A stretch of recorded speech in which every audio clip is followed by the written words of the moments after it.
What's up, guys? So, with the somewhat not that recent release of Kazuya, who is the second to last character to join Smash Bros. Ultimate, I figured that I would go ahead and continue to take part in the rampant speculation for who the final Smash character will end up being. And if you've been subscribed to my channel for a while, you know the deal. For every character that I cover, I'm going to give them a reason why I chose them, as well as covering how I think they will end up playing. So, to kick it off, I'm going to start with some of the quote-unquote less hype characters, I guess would be the way to define them, merely because they are characters from franchises that are already in the game. So, the very first character that I'm going to talk about is, since Dante got deconfirmed, the very best next thing, in my opinion, would be another Castlevania rep. Because, if I'm going to be honest, with the Castlevania franchise being as huge as it is, on top of the anime being one of the staple animes available on Netflix, I honestly think the Smash representation for the series is kind of underwhelming in comparison. So, to fix that, I'm obviously not going to be talking about another Simon Belmont Echo Fighter. I'm talking about a character that I'm genuinely surprised didn't get added alongside Simon instead of Richter, which is Soma Cruz. And given that Soma is one of the more beloved protagonists of this series, I think it is probably one of the more realistic choices, and I also want to mention I would love to see Alucard added as well, but I already have a vampire on this list, so Soma would essentially play like Byleth if she was done correctly, with a bit of a twist, because in his games he has access to quite a bit of weapons consisting of a variety of swords, axes, spears, and etc., as well as a teddy bear filled with iron sand. But with that weird fact aside, Soma could honestly fight like a huge conglomerate of Snake,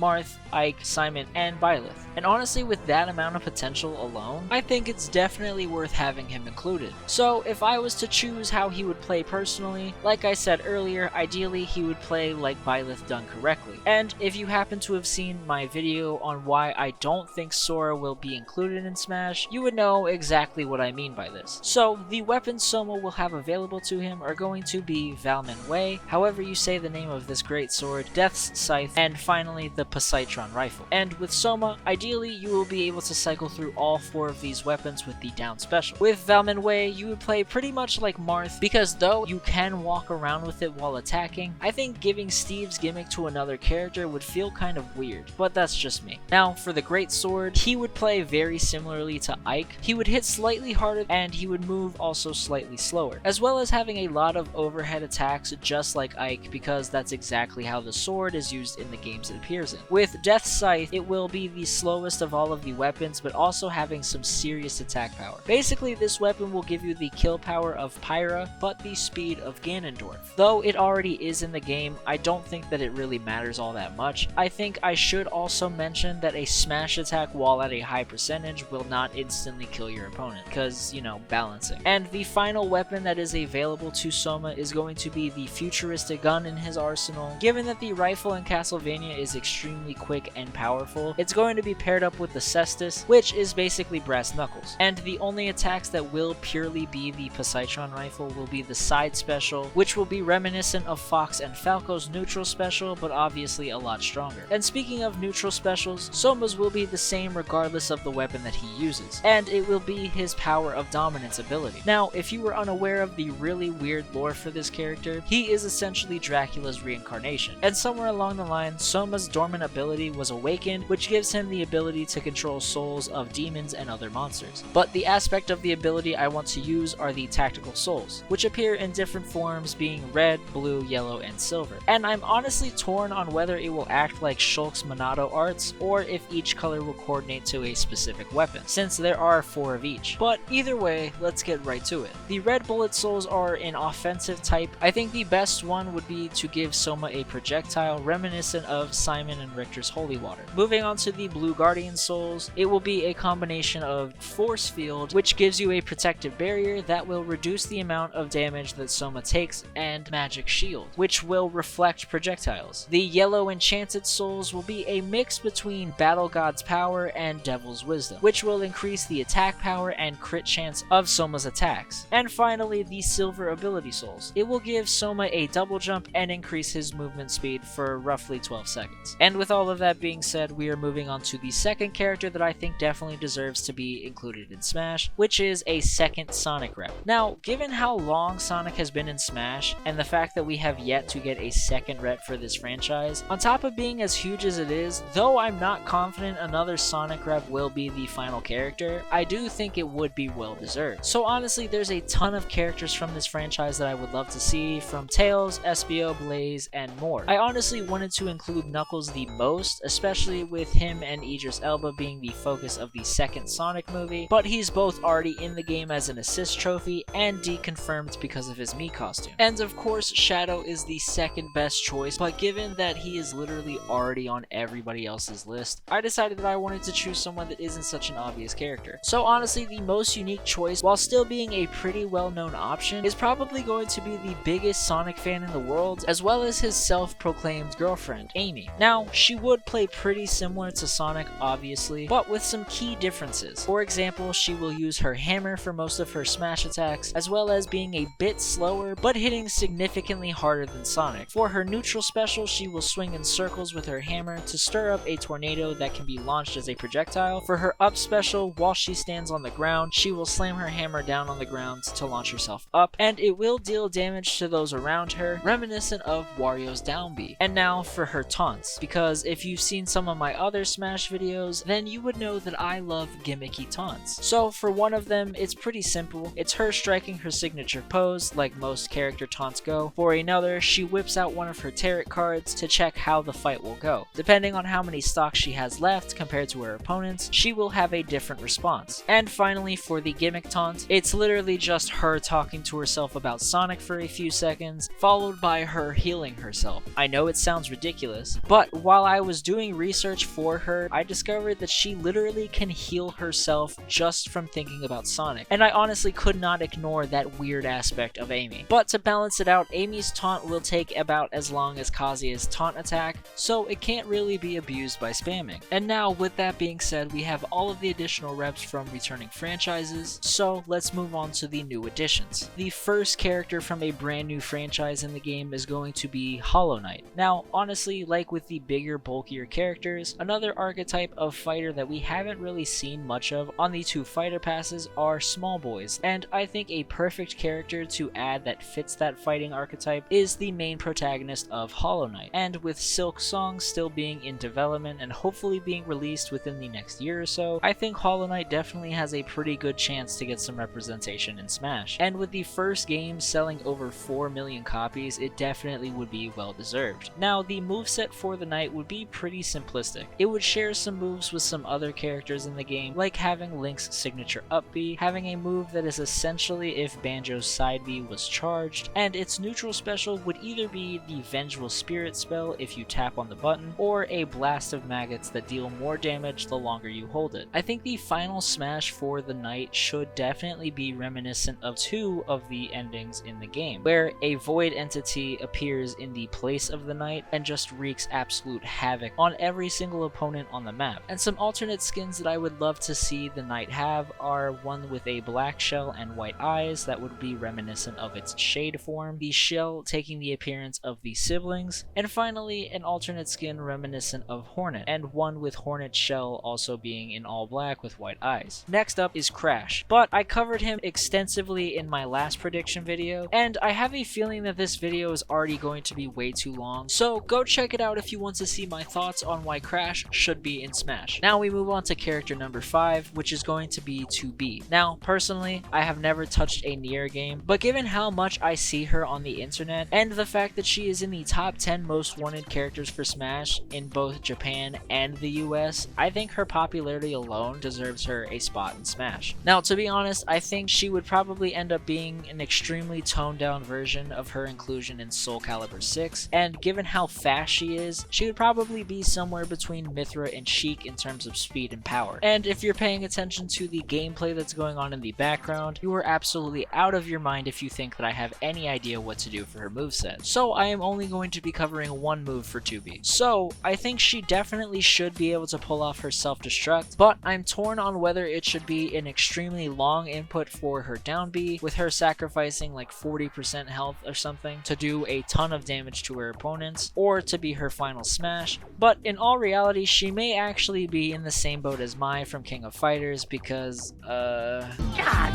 damn! Anyways, number 6. Since we are speaking about Soul Calibur, here's my extremely forced transition. Another fighting game franchise, and one that has gotten extremely popular very recently with the release of Strive, is the Guilty Gear franchise. And honestly, this franchise has gone under my radar for a very long time. But with how it has been running the underground fighting game scene for years, I think Sakurai would probably agree with me that they deserve some representation. And though there are several characters I would love to see thrown in Smash, of course it will end up being the poster boy for this franchise, which is Soul Bad Guy. Now, most of the reason why I want Soul Bad Guy in Ultimate is because outside of Kazuya, Terry, and Captain Falcon, there aren't very many brawlers with extremely explosive capabilities in terms of dealing damage. So now let's move on to his moveset. His neutral special will be pretty obvious if you know this character, his Gunflame. His recovery will be Volcanic Viper, and now if you've ever played Guilty Gear, there are several in-game mechanics special to this franchise. The two that I think would be the most interesting to include in Smash are Dust and the Roman Cancel, which I was honestly torn between the two, but I chose the Roman Cancel because it is essentially used in any type of situation imaginable. Because it can be used from breaking a combo when you are getting attacked, to being used to save yourself from getting punished, and slowing down an enemy before they attack you or even while they are approaching. And it even gives you the capability to make some of your combos longer. So basically, it's Mithra's Foresight and Bayonetta's Witch Time, but better. And it will be tied to the shield button, so you will need to double tap it to activate the Roman Cancel. But just like in Guilty Gear, Soul will have a meter because obviously this mechanic could be busted if he didn't have a resource meter. So starting off with the yellow Roman Cancel, if your opponent is just absolutely overwhelming you, it can be used as essentially a get off me mechanic. Next up we have purple, which can be used after a special attack or a whiff to save yourself from getting punished, or just to simply get rid of your recovery frames after any given attack. Blue Roman Cancel is really useful because it can make some combos that are totally impossible possible, and the red, as I said earlier, can be used to extend combos. So that is what I think the basics of Soul's kit should be. And as a final little touch and a nod to a longtime fan of the series, or honestly anybody who's played more than just Strive, the first of which is once Soul hits over 100%, similar to Kazuya and Terry, he should enter a rage mode that turns him into his gear form. Or as I know Sakurai loves to do, as long as Soul Bad Guy is above 50%, you can do the command input for him to use Dragon Install so he can activate that form instead. And while in his gear form, just like in Guilty Gear, he has an increased move speed and attack power. And finally, Soul's final smash should be one of his several instant kill moves we've seen him use over the years. Personally, I would love to see all three of them be used, but I know that's not really how final smashes work, so I think his instant kill from XRD Rev 2 would be perfectly fine. And like with Joker, if it is used and the enemy has over 100% and is on the final stock, it kills and enters a special win screen for Soul Bad Guy. Now, from one character that has a mechanic that can manipulate time to another. Number 7 was originally going to be Tracer, but yikes. So we are going with an arguably better pick in the first place, which is Kratos from the God of War franchise. Given how huge this franchise is, he would undoubtedly be an insane way to cap off the history that has been made with Smash Ultimate as a whole. Being Sony's first character thrown into Smash, as well as being such a beloved character from a monumental franchise. Not to mention, with the recent reveal of God of War Ragnarok, Sony would be absolutely out of their mind to not use this as an opportunity to promote the new game. And honestly, this new gameplay trailer shows off what a potential moveset would look like all on its own. From the Leviathan Axe having ranged capabilities to using the shield as a bash attack, as well as having the Blades of Exile be used for the grab. And now for Kratos' final smash. I think it would only be appropriate for Kratos to wield the Blade of Olympus. And lastly, for Kratos' alternate appearances, they should definitely be how he appears in the other games over the years, as well as one with him no longer having the ashes of his family covering his skin. Moving on to number 8.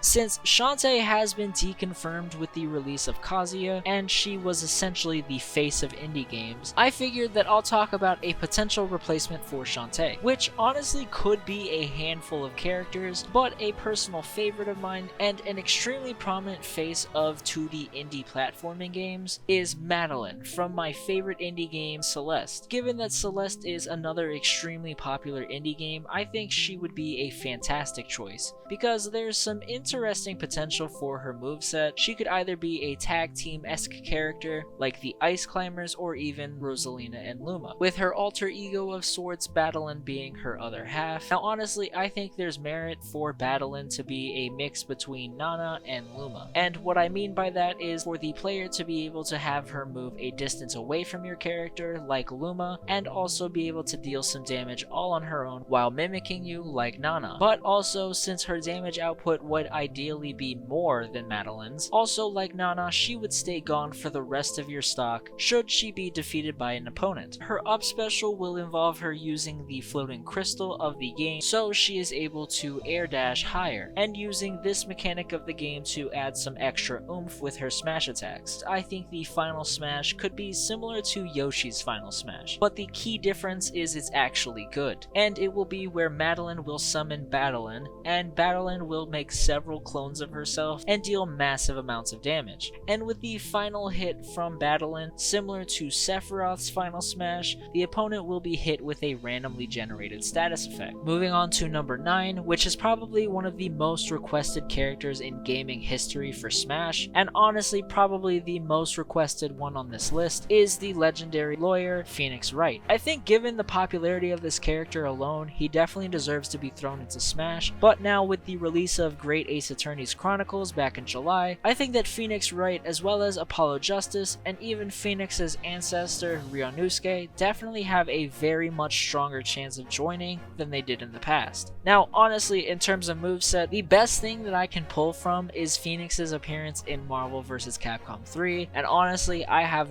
no clue how Capcom managed to put together something for him. And now we move on to the final spot, and the character that goes in this spot belongs to my favorite horror game franchise, Resident Evil. Now honestly, I want the rep for Resident Evil to be the protagonist of arguably the best games in the franchise, which is the legendary Leon Kennedy. And given that there is supposedly a Resident Evil 4 remake right around the corner, it would make perfect sense to throw him in Smash. But if we are being realistic, Capcom loves to just toss in Chris Redfield into literally every game that has a crossover with Resident Evil. So honestly, if the track record means anything, we may not actually see Leon in Smash. But if we are being honest, there's absolutely no reason why both of them can't be in the game, as well as Ada Wong, Chris's sister Claire, and the rest of the game. Now honestly, I can't really think of much for a moveset when it comes to Leon, besides them being essentially Snake if he used nothing but guns with a worse recovery. And honestly, knowing Sakurai, that isn't going to fly whatsoever.